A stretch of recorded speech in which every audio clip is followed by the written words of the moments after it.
आज की मेरी वीडियो की शुरुआत हो रही है सुबह के 6:45 बजे से। और सामने से अगर घाटियों की तरफ हम नज़र दौड़ाते हैं तो कुछ बादल भी दिखाई दे रहे हैं ऊपर आसमान में, और साथ ही साथ घाटियों में कोहरा भी पसरा हुआ है जो कि धीरे धीरे हल्का हल्का उड़ता हुआ भी दिखाई दे रहा है। और ये कोहरा 1-2 घंटे के बाद बिल्कुल साफ़ हो जाएगा और बिल्कुल मौसम साफ़ हो जाएगा। लेकिन आज मौसम को देख के लगता है कि थोड़ा हालचाल थोड़ा गड़बड़ है मौसम के, क्योंकि आज बादल दिखाई दे रहे हैं और बहुत ही खूबसूरत सुबह का समय है। 6:45 का समय हो रहा है अभी। और इस साइड से भी आप देख सकते हैं घाटियों में जो कोहरा है वो लगा हुआ है और बहुत ही खूबसूरत सुबह का दृश्य है। साथ ही सामने वाले गदेरे पे अगर हम अपनी नज़र दौड़ाते हैं तो इस गदेरे में अभी भी पानी आ ही रहा है। और आज अक्टूबर 16 तारीख हो चुकी है, जबकि इस टाइम तक ये पिछले साल तक बिल्कुल ये गदेरा जो है ना बिल्कुल सूखा रहता था, लेकिन इस साल अभी भी इस गदेरे में पानी आ रहा है। वहीं से माँ अलकनंदा की तरफ भी अपनी नज़रों को दौड़ाते हैं तो बहुत ही खूबसूरत सुबह का दृश्य लग रहा है। और जो पानी का कलर है धीरे धीरे चेंज होता जा रहा है और ग्रीनिश होता जा रहा है जो ये पानी का कलर है, और बिल्कुल साफ़ होने लग गया है, साफ़ दिखाई देने लग गया है ये पानी। और यहाँ सामने से आती हुई माँ अलकनंदा। आजकल हमारे इन गमलों में गेंदे के खूबसूरत फूल भी दिखाई देने लग गए हैं, जो कि काफ़ी लंबे समय से बिल्कुल भी फूल नहीं दिखाई दे रहे थे, लेकिन आजकल बहुत ही खूबसूरत फूल खिल गए हैं इन पे और कुछ कलियां भी आ गई हैं। आज के मेरे दिन की शुरुआत हो रही है मशक्क़त भरे काम से, और अभी आ रखी है सिलेंडर की गाड़ी। और यहाँ पे ना इस लड़की को सिमी यहाँ दिखा तो मुखड़ा है जो अपना नहीं दिखाएगी ये मुँह। तो दोस्तों यहाँ पे ना मैंने अपनी बेटी को कहा कि सिलेंडर की लाइन में खड़ी हो जा, थोड़ा पर्ची कटवा ले। तो इतने महान व्यक्ति हैं ना बच्चों, मतलब आजकल के बच्चों से कुछ कह ही नहीं सकते, एक्सप्रेशन नहीं कर सकते। आराम से खड़ी हो रखी है, मम्मी आएगी तब लाइन पे लगेगी, किनारे पे खड़ी हो गई और भीड़ को देख के पहले ही डर गई। तो आपके बच्चे भी ऐसे ही डरते हैं भीड़ को देख के, और लाइन पे ही नहीं, मतलब भीड़ को देख के भीड़ में लाइन पे खड़ा होना छोड़ एक किनारे पे खड़ी हो गई है। और अपनी बिटिया के हाल देख के मुझे लगता है ना कि आजकल के जो बच्चे हैं ना उनको एक क्लास पर्ची कटाने की भी सिखानी पड़ेगी, एक क्लास देनी पड़ेगी किस प्रकार से लाइनों में खड़े होते हैं, कैसे पर्चियाँ कटाते हैं। और केवल सिलेंडर की नहीं, बहुत सारी जगहों पे मतलब हम जब किसी विभाग में जाते हैं, ऑफिसों में जाते हैं, बैंकों में जाते हैं तो किस प्रकार से लाइनों में खड़े रहते हैं और किस प्रकार से हम काम करते हैं, ये सब कुछ बच्चों को सिखाना बहुत ज़रूरी है। और सबसे मेन तो ये है कि बच्चे शायद से सीख भी लें पर लेकिन बच्चे आज मतलब ज़्यादा उनके अंदर क्या है, वो थोड़ा शर्माते हैं कहीं लाइन पे खड़े होने के लिए, कहीं इंतज़ार करने के लिए। और हमारी एज तक आते आते ना हम इन सब चीज़ों को ना भूल जाते हैं, मतलब जो शर्माना होता है उसको भूल जाते हैं, क्योंकि अगर हम शर्माएंगे तो हमारा काम नहीं हो पाएगा। और बच्चे अभी थोड़ा सा ना, क्योंकि जिन बच्चों को अभी आदत नहीं होती ना इस प्रकार के मतलब माहौल की, कहीं लाइन में खड़े होना है, कहीं इंतज़ार करना है, कहीं ऑफिस में जाना है, तो उनको थोड़ा ना हेजिटेशन होती है। तो मुझे लगता है आज के टाइम में बच्चों को थोड़े ये क्लासेस भी देनी बहुत ज़रूरी है और सिखाना बहुत ज़रूरी है। जाओ खड़े हो तभी तो वो सीखेंगे। और जब मोहल्ले में सिलेंडर का ट्रक आता है ना तो किस प्रकार का घपरोल मचता है आप लोगों को दिखाती हूँ थोड़ा सा।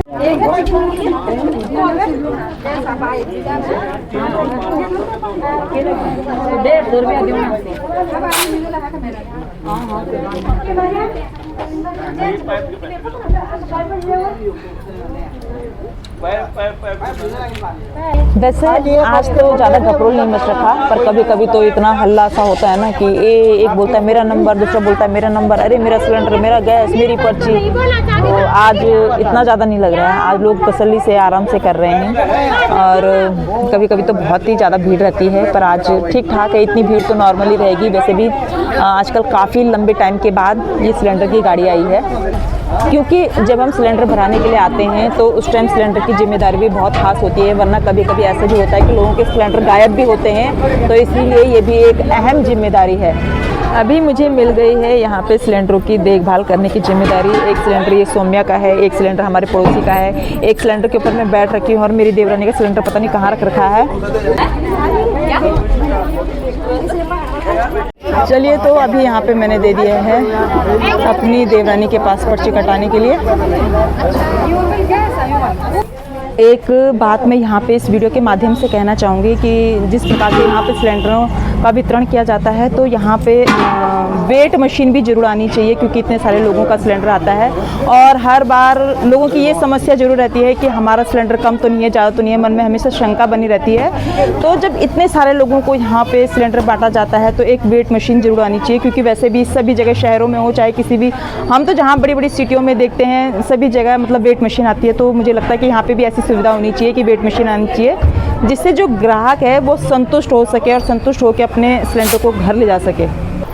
चलिए जी, तो अभी शाम के टाइम में निकल रही थी मार्केट के लिए और यहाँ पे मार्केट जाते हुए मिल गई है मुझे चांदनी की मम्मी, मेरी सहेली पुरानी वाली सहेली, और रिश्ते में मेरे वैसे सासू भी लगती है और बहुत सारे रिश्ते हैं, फ्रेंड का रिश्ता है, गांव का रिश्ता है और सोरे भारे वाला रिश्ता है और मोहल्ले वाला रिश्ता है, पर है पुराना रिश्ता, है बहुत पुराना रिश्ता है।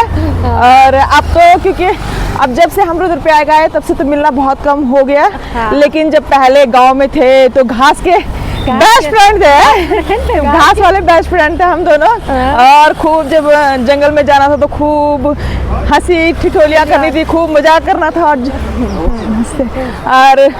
खूब मजाक मस्ती करना था और एक दूसरे को खूब चिल्लाना था, खूब गाने गुने लगाने थे। लोग बोलते थे कि आ गई चांदनी की मम्मी सिमी की मम्मी की दोस्त है, आ गई दोनों। अब भी चिल्लाते हैं, अब भी है, बटा भीड़ कर देना, भीड़ करते हैं कि आ गया। इन दोनों के जंगल में भी वही बात है, घर पे भी वही बात है, चिढ़ते थे दोस्तों पर क्या करना। सच्ची जो दोस्तों ऐसी दोस्ती थी ना कि हमारी दोस्ती से लोगों को जलन होती थी। जैसे हम वहाँ पे आते थे इनके यहाँ पे बोलती प्रियांशु की मम्मी, वो बोलते थे आगे भाई वो दोनों लोग, हमको कोई मोह इधर करता था कोई उधर, उनका मोह ऐसे है, हमारा मोह ठीक है। तो दोस्तों आप लोगों की भी दोस्ती है किसी के साथ ऐसी जिससे कि इतनी गहरी दोस्ती से लोगों को ही जलन हो रही दोस्तों ऐसी होनी चाहिए दोस्ती, जलन नहीं होनी चाहिए। नहीं, जलन वाली दोस्ती, जलन वाली दोस्त हम लोगों को जलन करते पर अपने मन में नहीं, मन में हमारी दोस्ती अभी भी है, रहेगी भी रहेगी। और दोस्तों जैसे हम मार्केट में निकलते हैं ना, रुद्रप्रयाग हमारा लोकल का मार्केट हो गया। हाँ। तो सारे ससुराल वाले यहीं रहते हैं और जैसे ही हम 4 कदम के आगे दूरी पे निकले थे वैसे ही ससुराल वाले मिल गए और तुरंत जो ये पल्ला था ना वो हमने सिर में रख दिया, वो सर में रख दिया।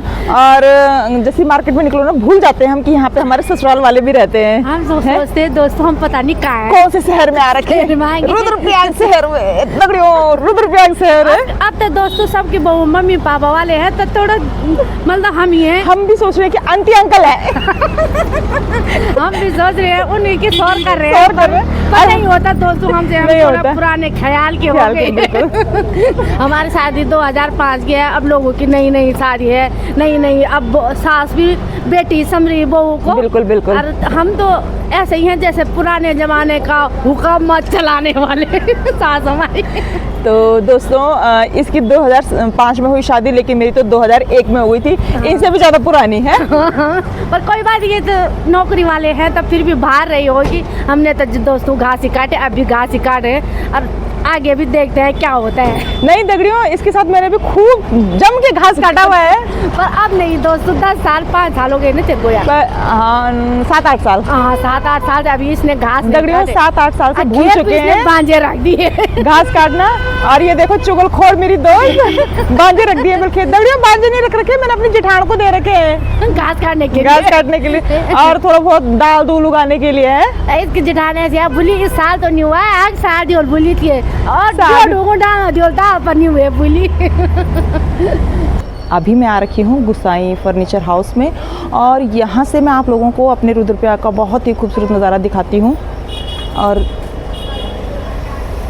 यहाँ से जो लोकेशन है ना हमारे रुद्रप्रयाग का, बहुत ही खूबसूरत। और मैं बहुत बार इस दुकान में आई लेकिन कभी मैंने इस तरफ नज़र, मतलब इस तरफ के लिए नज़र उठाई ही नहीं। और आज मैंने फ़र्स्ट टाइम देखा कि यहाँ से कितना सुंदर व्यू हमारे रुद्रप्रयाग का है। और ये तो रुद्रप्रयाग का केवल एक हिस्सा है, पर बहुत ही सुंदर हमारे रुद्रप्रयाग का व्यू। यहाँ पे ना अभी चांदनी की मम्मी की दोस्त मिल गई है और चांदनी की मम्मी तो आप सभी लोग जानते हैं कि RCM से जुड़ी हुई है। और जो यहाँ पे ये बहन है, यहाँ पे जम्मू होते क्या बोलते हैं ना, बोहरा। हाँ, बोहरा कॉलोनी के पास रहती है ये, और ये जुड़ी है आयुर्वेदिक संस्था से।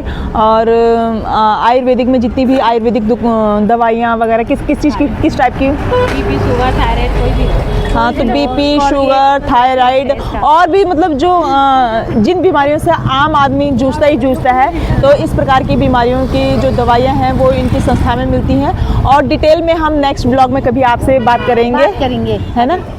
यहाँ पे आप देख सकते हैं हमारे रुद्रप्रयाग मार्केट को दीपावली के लिए किस तरीके से सजाया जा रहा है। और यहाँ पे इस JCB के द्वारा इन पूरी लड़ियों को लगाया जा रहा है और पूरे मार्केट में, और पीछे से भी ये इसी प्रकार से लगता हुआ आया है। और जिसको कि अभी यहाँ पे आके नोटिस किया, उससे पहले हमने नोटिस ही नहीं किया, क्योंकि जब हमें आगे से JCB दिखाई दिया उसके बाद हमने नोटिस किया कि JCB यहाँ पे कर क्या रहा है। और ये देखिए किस प्रकार से JCB के द्वारा इन्हें लगाया जा रहा है और हमारे रुद्रप्रयाग शहर को चमकाया जा रहा है। दोस्तों ये देखो रात का नज़ारा, अभी रात का नज़ारा हो चुका है। अभी करीबन 6:30 का टाइम हो रहा है और बिल्कुल पड़ चुकी है रात, और हमारा रुद्रप्रयाग बहुत ही खूबसूरत लग रहा है इस समय। दोस्तों ये देखो हमने धनतेरस की तैयारी कर दी, क्योंकि उस दिन बहुत भीड़ होती है। बिल्कुल। और आज हमने बोला जब कि लेने खरीदारी कर दो, धनतेरस का एक डब्बा आ गया, एक टिप्पण आ गया। बिल्कुल दोस्तों, और मार्केट का जितना भी काम था वो सारा आज निपटा लिया। और हमने कहा कुछ, क्योंकि थोड़ा बहुत मार्केट का रेट आज हम पता करने गए थे कि कैसा रेट है, क्या है, क्योंकि धनतेरस वाले दिन मैंने मोस्टली ये देखा है कि कभी भी ना हम तो दुकानदार से पूछ पाते हैं और ना वो ही ग्राहक से ढंग से बता पाते हैं। और लेकिन जैसे कि मैंने स्टार्टिंग में आपसे कहा कि धनतेरस वाले दिन जो दुकानदार रहते हैं बहुत बिजी रहते हैं और मोल भाव करना बहुत ही मुश्किल हो जाता है। और जो हमें मतलब प्रॉपर कोई चीज़ लेनी होती है ढंग से, तो हम उस दिन मोल भाव नहीं कर पाते, देख नहीं पाते उन चीज़ों को, नहीं कि कितने का है कितने का नहीं। और ये तो ग्राहक की आदत सभी को पता है कि जब तक हमें भी जब तक तसल्ली ना हो ना कि मोल भाव 2-4 दुकानों पे पता ना कर लिया, उसका रेट वेट सब कुछ जब हम कंफर्म कर लेते हैं तो हमको तसल्ली होती है। और वो धनतेरस के दिन नहीं हो पाता। तो जो मुझे इस बार चाहिए था तो वो मैं एक डब्बा ले आई हूँ यहाँ पे। ये डब्बा है दोस्तों। और वैसे धनतेरस के दिन भी करेंगे थोड़ी बहुत शॉपिंग, पर उस दिन भी देखेंगे कि उस दिन ऐसा सामान लेंगे कि जिसमें हमें ज़्यादा मोल भाव ना करना पड़े। झाड़ू है, झाड़ू हमने यहाँ पुल से भी उठा दिया। तो धनतेरस नमक हम अपने RCM दुकान से भी ले लें, क्योंकि नमक तो दोस्तों हमने उस दिन लाना है, क्योंकि हमारे वही रोज रोटी समझो, हमने धनतेरस के दिन वहाँ से नमक जरूर लेना है। तो चलिए दोस्तों, दीपावली की इन्हीं शुभकामनाओं के साथ कि आपकी दीपावली खूब सुंदर हो, मंगलमय हो, इसी मंगल कामना के साथ करते हैं आज की इस वीडियो को यहीं पे एंड। राधे और मुझे उम्मीद है आपको हमारी वीडियो पसंद आई होगी। अगर हमारी वीडियो पसंद आए हमारे चैनल को सब्सक्राइब करें, लाइक करें, कमेंट करें और दोस्तों के साथ अधिक से अधिक शेयर करें। फिर मिलते हैं नेक्स्ट वीडियो में, तब तक के लिए आप सभी को राधे राधे।